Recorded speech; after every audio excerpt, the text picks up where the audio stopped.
신앙생활을 하면서 많이 듣게 되는 단어 중에 하나가 바로 안식일일 것입니다. 하지만 안식일이 무슨 날인지 물어보면 그 대답은 언제나 단순합니다. 안식일은 무슨 날입니까? 거기에 대한 대답은 대체로 이렇죠. 쉬는 날입니다. 안식일을 더듬어 보면요. 그 시작은 창세기 1장에서부터 시작됩니다.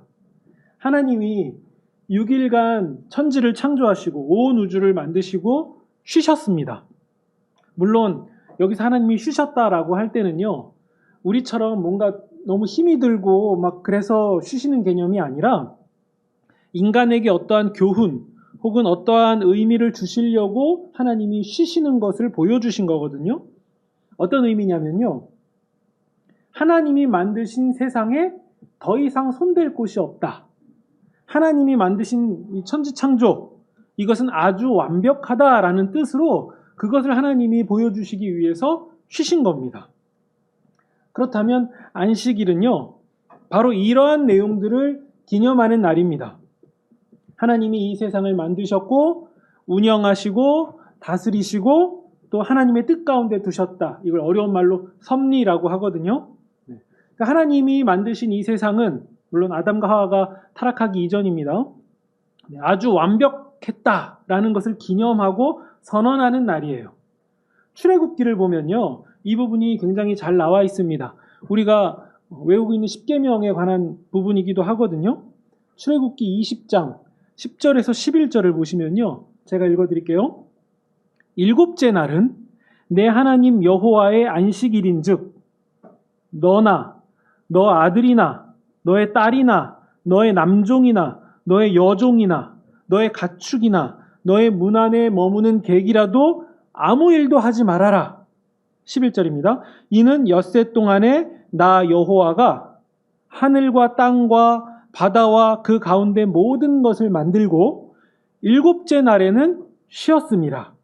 그러므로 나 여호와가 안식일을 복되게 하여 그날을 거룩하게 하였느니라. 이 출애굽기에 나와 있는 안식일을 읽어보면요. 하나님이 천지창조를 하시고 일곱째 날에 쉬셨기 때문에 우리도 이제 쉰다라는 개념으로 이해할 수 있는데요. 이 안식일의 개념이 신명기로 넘어가면은 의미가 좀 더 강화됩니다. 신명기 5장 14절에서 15절을 보시면요. 제가 읽을게요. 일곱째 날은 내 하나님 여호와의 안식일인즉 이 부분은 똑같죠. 너나 내 아들이나 너의 딸이나 남종이나 내 여종이나 내 소나 내 낙이나 내 모든 가축이나 내 문 안에 머무는 객이라도 아무 일도 하지 못하게 하고 너의 남종이나 여종도 너같이 안식하게 해라. 이 부분은 똑같죠? 근데 그 다음 절이 달라요. 신명기 5장 15절입니다. 너는 기억해라. 네가 애굽 땅에서 종이 되었더니 내 하나님 여호와가 강한 손과 편팔로 거기서 너희를 인도해 내었더니 그러므로 내 하나님 여호와가 내게 명령하여 안식일을 지키라 하느니라. 출애굽기에서는 뭐였죠? 천지 창조하시고 쉬신 내용이에요. 근데 이것이 신명기로 넘어가니까 모세가 그 내용을 좀 더 강화한 거예요. 여호와께서 강한 손과 편팔로 너희를 거기서 건져내셨다. 애굽에서 너희를 꺼내 주셨다. 인도해 주셨다. 즉 하나님이 히브리 사람들을 출애굽시켜 주었고 하나님께서 건져 주셨고 다른 표현으로 하면 하나님이 우리를 구원해 주셨다. 이것을 기념하는 날이 안식일이라는 거예요. 그러면요. 조금 이상한 부분이 있죠. 우리가 짚고 넘어갈 부분이 여기인데요. 출애굽기를 보면 안식일은 천지창조가 완벽하기 때문에 하나님이 쉬셨다. 그걸 보여주기 위해 쉬셨다라는 거고요. 근데 왜 신명기로 넘어가면 출애굽, 즉 우리를 구원시켜 주셨다라는 것을 기념하는 날로 바뀌었냐는 거예요. 그러니까 출애굽기는 천지창조, 신명기는 구원. 그러니까 의미가 좀 달라진 것 같이 보여요. 그러니까 안식일하고 창조의 연관은 하나님이 쉬셨으니까 라고 알겠는데 구원은 안식일하고 무슨 상관이 있느냐? 이 부분이 이제 문제점이죠. 하나님이 이스라엘 백성을 구원하실 때 이스라엘 백성이 스스로 자기를 구원한 게 아니죠. 자기의 힘으로 능력으로 구원한 게 아닙니다. 오직 하나님의 강한 손, 즉 하나님의 전적인 은혜로 가능하게 된 거예요.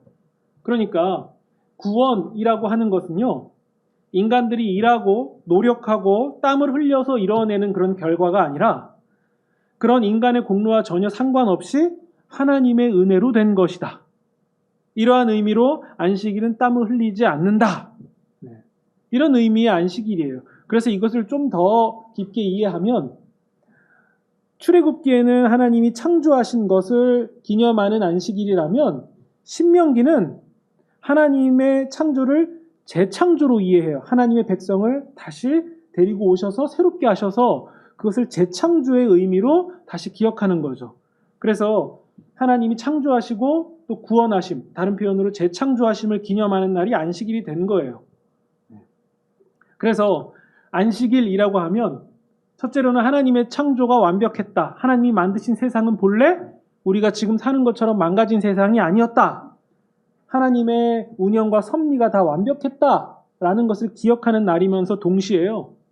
우리의 구원은 하나님의 전적인 은혜, 하나님의 전적인 뜻, 하나님의 전적인 능력에 달려있다. 우리의 구원은 오직 하나님께로부터만 온다. 이것을 기념하는 날이 안식일입니다. 이제 교리 공부하는 것 같았죠? 그러면요, 안식일은 좋은 날입니까? 나쁜 날입니까? 당연히 좋은 날이죠. 안식일이 오기를 손꼽아 기다리는 그런 날이 맞습니다. 하지만요, 사복음서를 읽어보면 안식일이 우리가 지금까지 나눈 내용처럼 그다지 유쾌한 날이 아니었음이 분명합니다. 어느샌가 안식일이면 하지 말아야 될 것들을 한가득 늘어놓기 시작하거든요. 안식일에는 멀리 이동해서도 안 되고요. 보통 2km 이상 벗어나면 안 된다 하더라고요. 노동이 될 만한 일을 해서도 안 되고요. 열매를 따서도 안 되고요. 진료 행위도 안 되고요. 매매하는 행위도 안 됩니다. 지도자들, 그러니까 랍비들은요, 당시 이제 종교 스승들이죠. 안식일이라고 하면 죄다 안 되는 거 투성이로 만들어버린 거예요. 물론 처음에는 안식일을 잘 지키기 위해서 몇 가지 조항들을 만들어내기 시작했는데 그게 지나다 보니까 하면 안 되는 것 투성이로 만들어버린 거죠. 그래서 안식일에 하지 못할 일들을 잘 알아두었다가 정말 그것들을 하지 않으면 안식일을 잘 지켰다라고 생각하는 방향으로 점점 흘러가게 된 거예요. 그러면요, 수백 가지 금기 조항을 만들어 놓고 그것을 잘 지키면, 그것을 안 하는 것을 잘 지키면 안식일을 잘 지켰다? 이걸 부정적 지킴이라고 얘기하거든요. 그런데 이 부정적 지킴은요, 한번 따져봐야 될 부분이 있어요. 예를 들어서 학교로 바꿔볼게요. 학교에서 하지 말아야 될 금기사항. 첫째, 지각하지 않기. 둘째, 수업 시간에 떠들지 않기. 셋째, 친구들하고 싸우지 않기. 넷째, 복도에서 뛰지 않기. 다섯째, 급식 남기지 않고 골고루 먹기.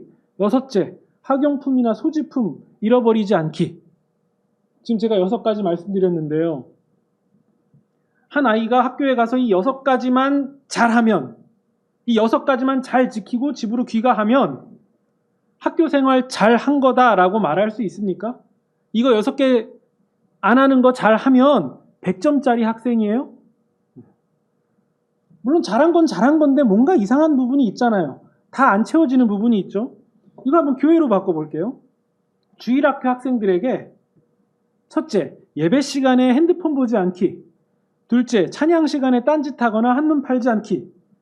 셋째, 설교 시간에 잡담하거나 졸지 않기.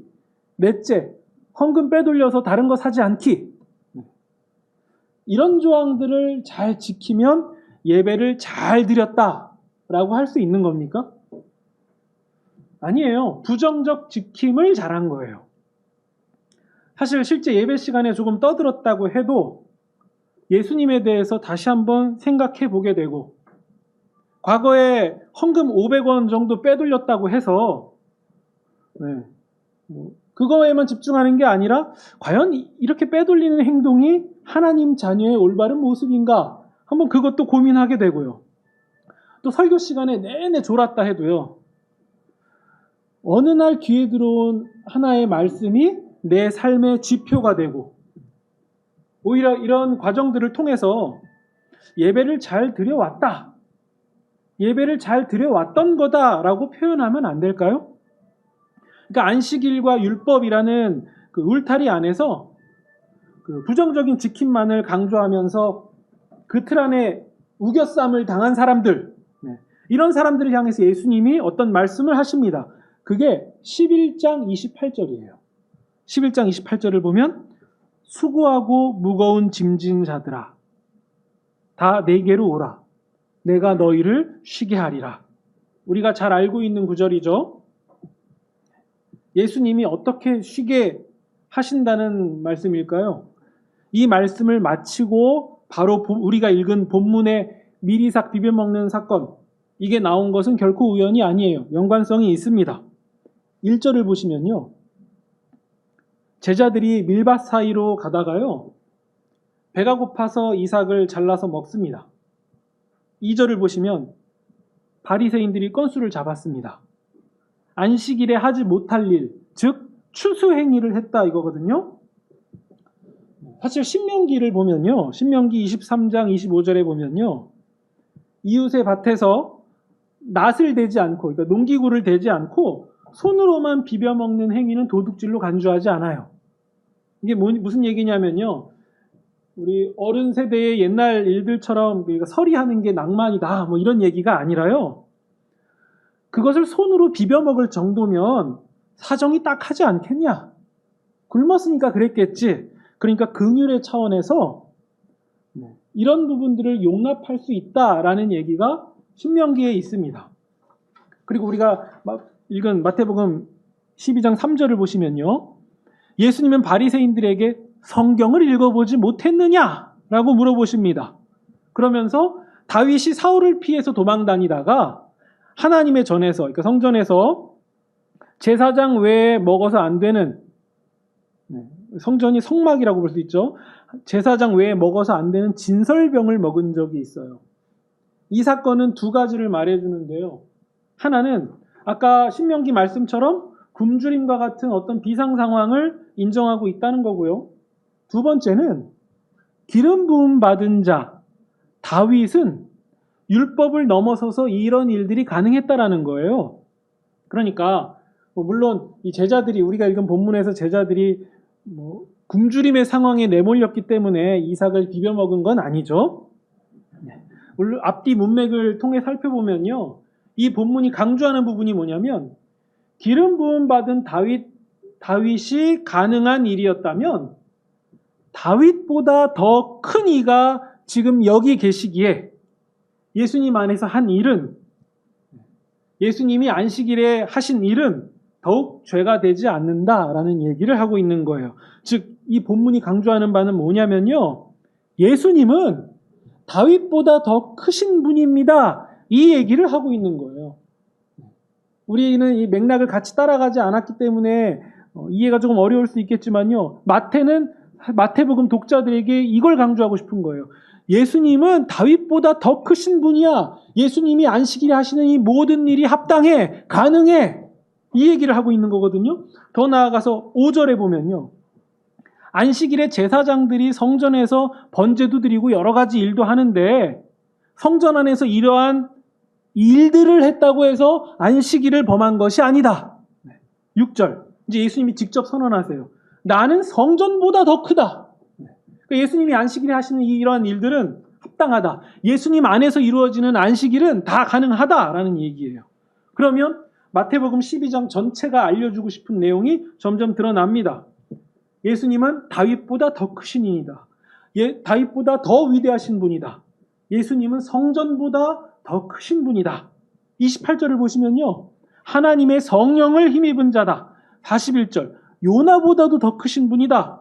42절. 솔로몬보다도 더 크신 분이다. 그러니까 더 크신 분이라는 얘기가 계속 나와요. 이 얘기는요. 예수님이 성전보다 더 크신 분이다라는 얘기는 예수님이야말로 진정한 제사장 되신다라는 의미고요. 요나보다도 예수님이 더 크신 분이다라는 얘기는 예수님이야말로 진정한 선지자가 되신다라는 뜻이고요. 솔로몬보다 더 크신 분이다라는 얘기는 예수님이야말로 진정한 왕이시다라는 얘기예요. 그러니까 마태복음은 일관되게 과연 이분이 누구신가?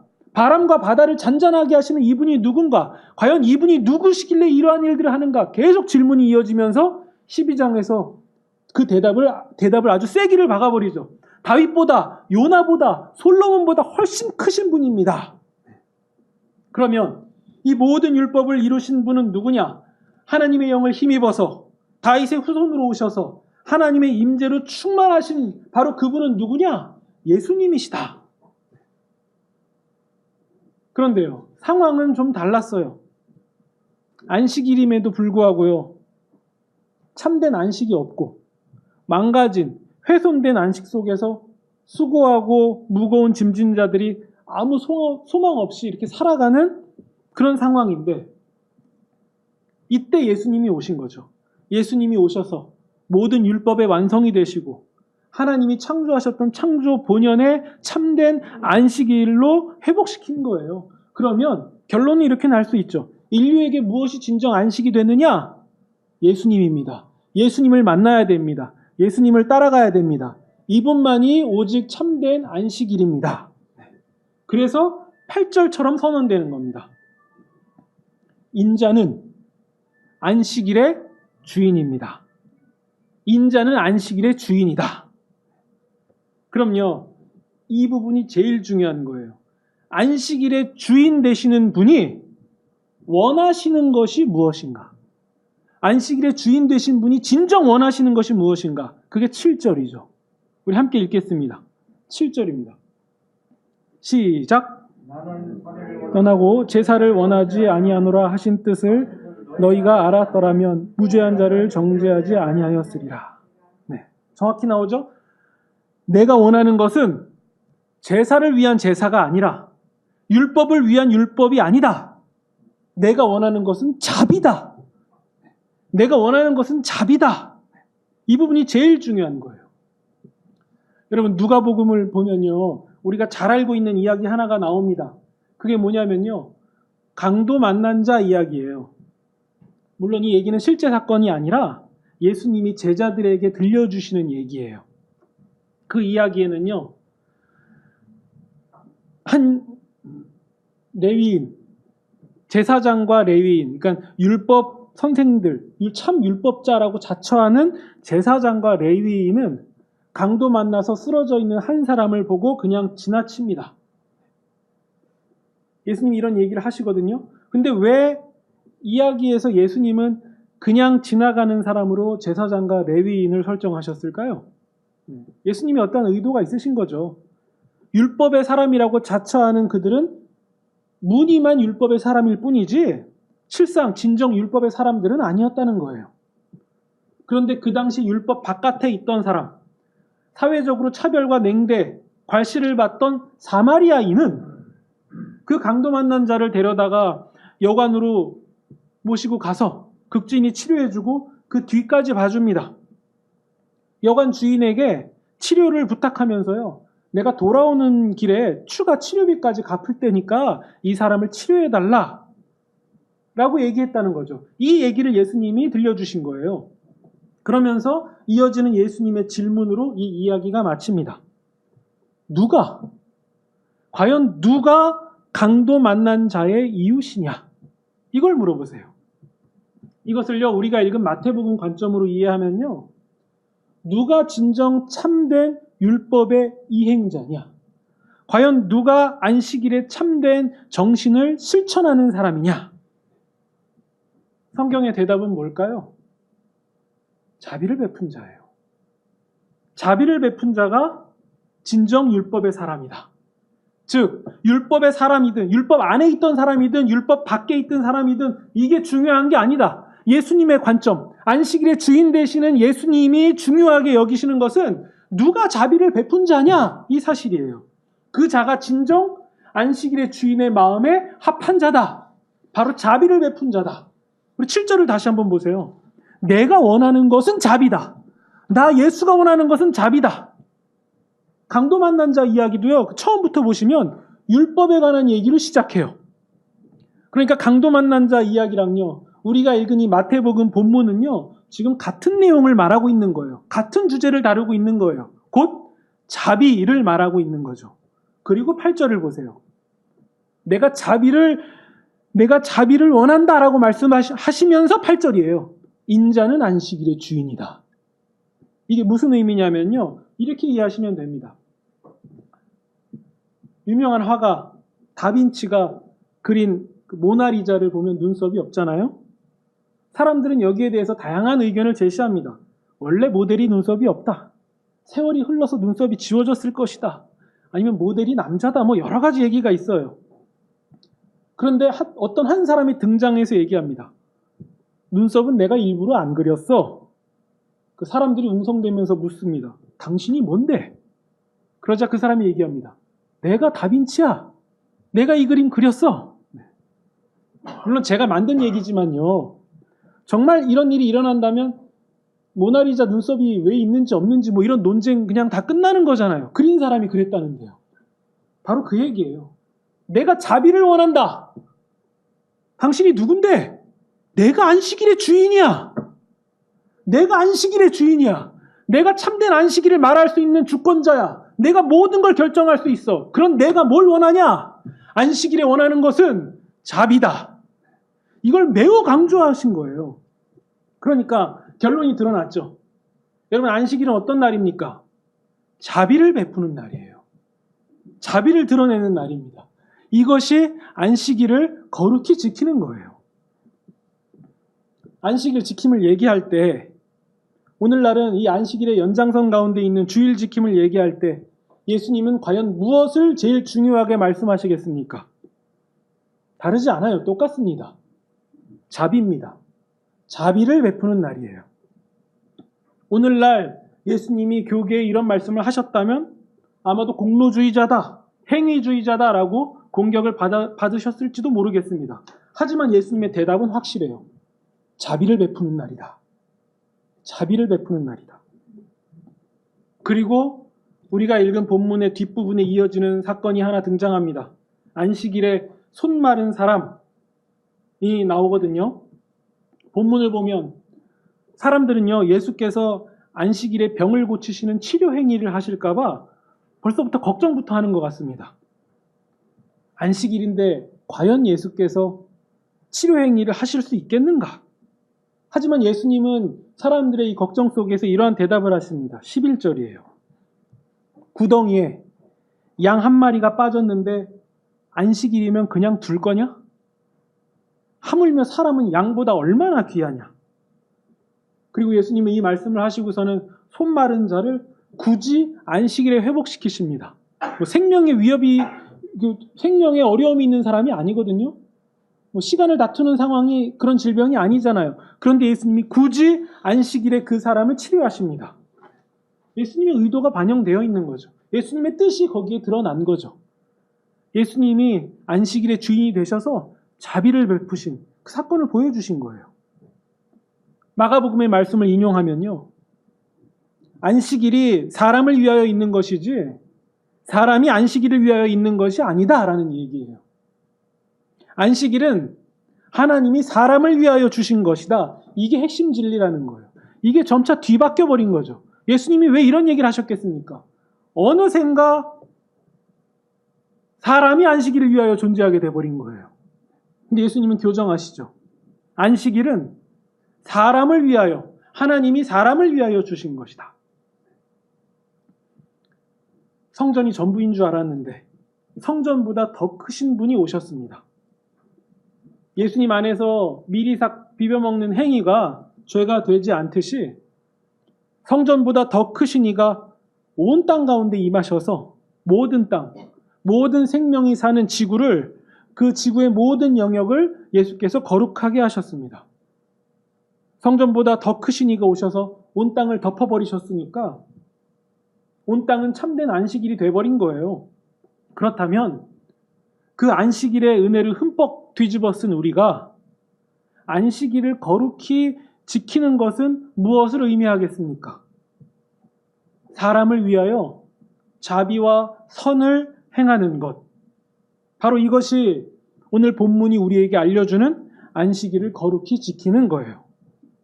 이 안식일마저도 율법에 완성되시는 주님께서 완성하셨기 때문에 이제는 안식일이라는 구분 자체도 없어져 버렸어요.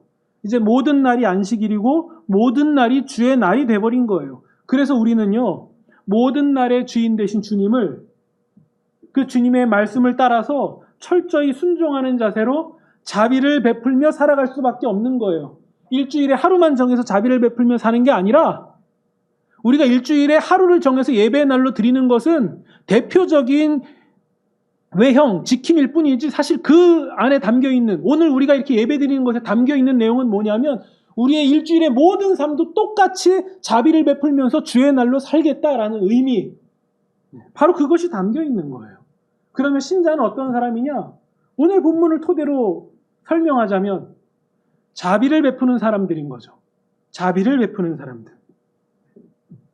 그러면 이제 마지막으로 왜 자비인가? 왜 자비인가에 대해서 말씀드리면 오늘 드리는 말씀의 온전한 결론이 될 것 같습니다. 제가 2년 전에 필리핀 단기 선교를 다녀온 적이 있어요. 그러니까 코로나가 터지기 전 해죠. 그러니까 뭐 마지막으로 단기 선교를 간 해라고 보면 되겠죠. 한국 교회가요. 거기서 주인 되신 주님 안에서 모든 우주 만물, 모든 지구의 주인 되시는 주님 안에서 만나는 사람들에게 단기 선교 가면 뭐 하겠어요? 자비와 긍휼 이런 것들을 베풀러 가는 거잖아요. 그러면요, 경험하게 되는 게 있습니다. 가정집을 방문해서 페인트를 발라주면서 옷에 페인트가 다 묻잖아요. 그러니까 옷도 뒤집어서 입고 이제 페인트 칠하죠. 그러면서도 옷이 다 엉망이 되니까 비전문가가 하면 옷이 엉망이 돼요. 페인트 범벅이 됩니다. 근데 그렇게 엉망이 된 옷을 입고 있고 거기에다가 더운 나라니까 땀에 쩔어서 냄새도 어마어마하고요. 뭐 제대로 씻었겠습니까? 네. 20명 가까이 있는데 화장실이 2개면 제대로 씻을 수나 있었겠습니까? 핸드폰도 안 터지죠. 뭐 돈도 없죠. 심지어 뭐 말도 안 통하죠. 그런데도 단기 선교 기간 동안요, 보람을 느끼고 기쁨과 감사와 사랑의 날로 그 기간을 보낼 수 있었던 이유는 뭐냐면요, 그 짧은 기간 동안에 그저 자비를 베푼 것 하나인데 그 자비 때문에 그 기간 동안 이 세상을 초월한 사람으로 살아가게 되는 거예요. 다 바리바리 싸들고 가서 다 나눠주고 다 베풀어주고 시간도 주고 양보도 하고 할 수 있는 걸 다 해요. 화가 나도 친절하게 웃고 불편한 게 있어도 불평하지 않고 더 양보하고 먼저 쓰게 해주고 이런 자비를 베풀다 보니까 그 기간 동안 그곳에서 그 세상을 초월한 사람으로 살아가게 되는 거예요. 신자의 인생을 좀 엿가락 느리듯이 쭉 늘려버렸다라고 생각하면 안 될까요? 우리가 호흡이 닿는 그날까지 자비를 베풀며 산다면 우리는 이 세상을 초월하면서 살아가는 사람으로, 그런 자세로, 그런 마음으로 살아가게 되는 거 아니겠습니까? 그러면 그것은 무엇을 의미합니까? 이 세상에서 우리가 예수님처럼 살아가고 있다라는 얘기인 거예요. 그게 바로 자비인 거죠.